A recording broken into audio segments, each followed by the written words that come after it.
Hello everyone, welcome back to S biology. और पिछले video में अपन ने डिस्कस कर लिया था प्रोटिस्टा का ओवरव्यू अपन ने लिया था।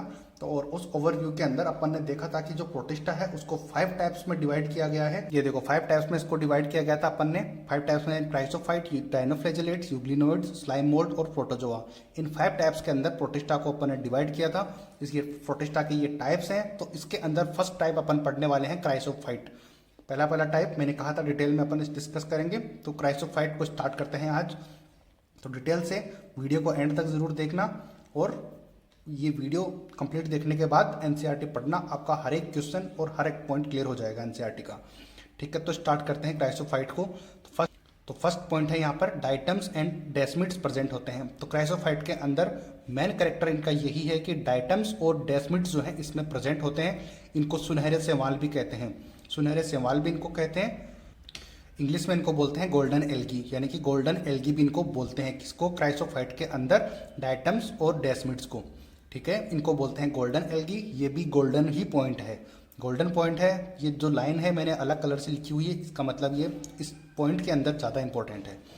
ठीक है, नेक्स्ट बात करते हैं कि present in both kind of water. दोनों काइंड के वाटर में, जैसे कि फ्रेश वाटर और सी वाटर, यानी कि जो खारा पानी होता है उसमें भी, और जो फ्रेश वाटर होता है पीने वाला उसमें भी ये प्रेजेंट हो सकते हैं। दोनों जगह पर ये प्रेजेंट हो सकते हैं क्राइसोफाइट। नेक्स्ट पॉइंट की बात करते हैं, most of them are photosynthetic. तो यानी कि मोस्ट ऑफ इनमें से अधिकतर जो है फोटोसिंथेटिक होते हैं। नेक्स्ट बात करते हैं वेरी माइक्रो इन साइज। तो बैक्टीरिया है, बैक्टीरिया की अपन बात कर रहे हैं, यूकैरियोट हैं। तो अब मैंने स्टार्टिंग में भी आपको कहा था कि अपन जो स्टार्टिंग का क्लासिफिकेशन ही अभी पढ़ रहे हैं, धीरे धीरे करके आगे बढ़ रहे हैं। तो जैसे जैसे चीज़ें छोटी हैं, छोटी से होकर आगे आगे जैसे जैसे अपन चलते जाएंगे, जैसे बड़ी बड़ी होती जाएंगी। तो यहाँ पर अभी क्राइसोफाइट स्टार्टिंग का पार्ट है, तो इसमें भी वेरी माइक्रो इन साइज के अंदर इसके जो भी एनिमल्स, जो भी बैक्टीरिया वगैरह होंगे वो छोटे होंगे। नेक्स्ट बात करते हैं free flowing with the water waves. Water current या फिर वाटर वेव्स इसको बोल सकते हो, उनके साथ फ्रीली फ्लो करते हैं। यानी कि जैसे ही वाटर जिस तरफ इनको लेके जाएगा ये उस तरफ ही चलते चले जाएंगे। इनके अंदर कोई चीज़ें ऐसे प्रेजेंट नहीं होती कि ये वाटर के अगेंस्ट जाए। तो इसीलिए बोल रहे हैं इनको फ्री फ्लोइंग, यानी कि वाटर इनको कहीं पर भी ले जाएगा तो ये ऑटोमेटिकली वाटर के साथ चलते चले जाएंगे, खुद से कुछ एफर्ट नहीं लगाते हैं ये। तभी ये लाइन बोली गई है free flowing with the water waves, यानी कि वाटर करंट के साथ फ्री रूप से घूमते रहते हैं चारों तरफ। नेक्स्ट बात करते हैं इनके अंदर जो सेल वॉल प्रेजेंट होती है, क्योंकि नीट वालों का ये फेवरेट टॉपिक होता है सेल वॉल और रिप्रोडक्शन। सेल वॉल और रिप्रोडक्शन से इतने ज़्यादा क्वेश्चन पूछते हैं, और जो ये बैक्टीरिया है इनमें तो सेल वॉल बहुत ही ज़्यादा इंपॉर्टेंट है, इसीलिए इसको ध्यान से पढ़ लेना। देखो सोप बॉक्स लाइक, यानी कि साबुन की डिब्बी जो देखी है आपने, उसकी तरह की यहाँ पर इनके अंदर सेल वॉल प्रेजेंट होती है। तो ये भी एक क्वेश्चन का पॉइंट बनता है।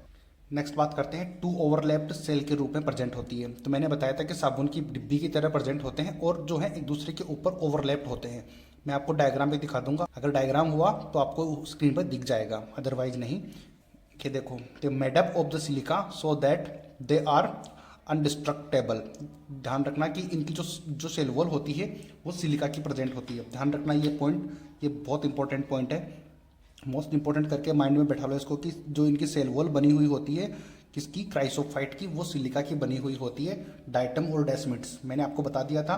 क्राइसोफाइट तो मेन है, प्लस डाइटम और डेस्मिड, ये तीनों नाम ध्यान रखोगे तो आपको अच्छे से याद रहेगा कि क्राइसोफाइट के अंदर अपन ने डाइटम एंड डेस्मिड पढ़ रहे हैं।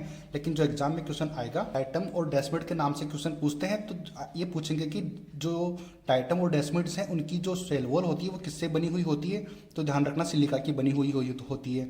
और जो सिलिका की बनी हुई होती है तो वो इतनी सॉलिड होती है कि उसको अपघटित वो नहीं होती है, बिल्कुल भी, बहुत कम अपघटित होती है, बहुत स्लोली होती है।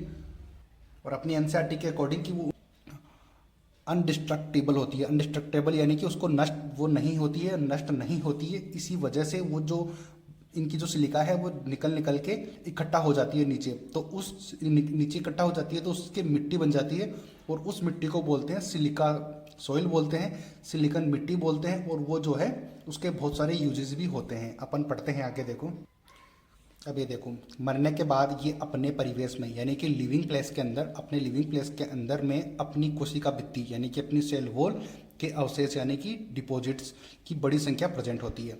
यानी कि इनकी जो सेल वॉल होती है वो सिलिका की बनी हुई होती है। और जब ये मरेंगे तो ऑब्वियसली सी बात है, मरेंगे तो सही, जब मरेंगे तो वो सिलिका जो है इकट्ठी हो जाती है एक जगह पे, और एक जगह पे इकट्ठी होती है तो जहाँ वो रहते हैं वहीं पर तो वो गिरेंगे ना। वहीं पर तो उनकी डेड बॉडी पड़ी रहेगी, डेड बॉडी पड़ी रहेगी तो वहाँ पर बहुत ज़्यादा मात्रा में डिपॉजिट हो जाएगी। डिपॉजिट होने से इस मृदा को डाइटमी सॉइल भी कहते हैं। तो इस जो यहाँ पर डिपॉजिट हो जाएगी, डिपॉजिट हो होकर वहाँ पर जो मिट्टी है, मिट्टी का रूप ले लेती है और उस मिट्टी को बोलते हैं डाइटमी सॉइल। डाइटमी सॉइल मैंने अभी बताया था कि जो मिट्टी का रूप ले लेती है और उस मिट्टी को बोलते हैं डाइटमी सॉइल। मैंने आपको बताया था कि यहाँ पर टाइसोफाइट के नाम से कम और नीट में जो है डाइटम और डेस्मिड्स के नाम से ज़्यादा पूछेंगे। तो ये देखो डाइटमी सॉइल इसको बोलते हैं। जो डाइटम्स होते हैं वो मेनली इनकी जो सर्वर होती है वो सिलिका की बनी हुई होती है, तो डाइटम के नाम से ज़्यादा पूछते हैं। अभी तो जो डिपोजिशन होता है उसको बोलते हैं कि डाइटमी सॉइल। और जो ये सॉइल होती है वो क्रिस्टलाइन होती है, इसीलिए इनका यूज जो होता है पॉलिशिंग करने में होता है।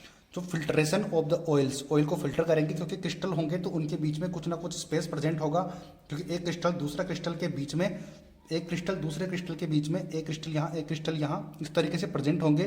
तो इनके बीच में स्पेस जरूर प्रेजेंट होगा। अगर स्पेस प्रेजेंट होगा तो यहाँ से कोई भी ऑयल को अगर इससे निकालेंगे तो वो फिल्टर होगा आती है इतनी बात समझ में। और वही सिरप को भी इसके अंदर से निकालेंगे तो वो भी फिल्टर होगा। तो इसीलिए इनको इस तरीके से यूज करते हैं। आई होप कि आपको समझ आया होगा। नेक्स्ट बात करते हैं, they are cheap producer of oceans. अब ओशियन के ये चीप प्रोड्यूसर होते हैं, यानी कि मुख्य रूप से जो उत्पादक होते हैं समुद्र के, वो यही क्राइसोफाइट्स होते हैं जिसको डाइटम और डेस्मिड्स बोलते हैं। तो ध्यान रखना, ये मेन पॉइंट है, बहुत ज़्यादा इंपॉर्टेंट है।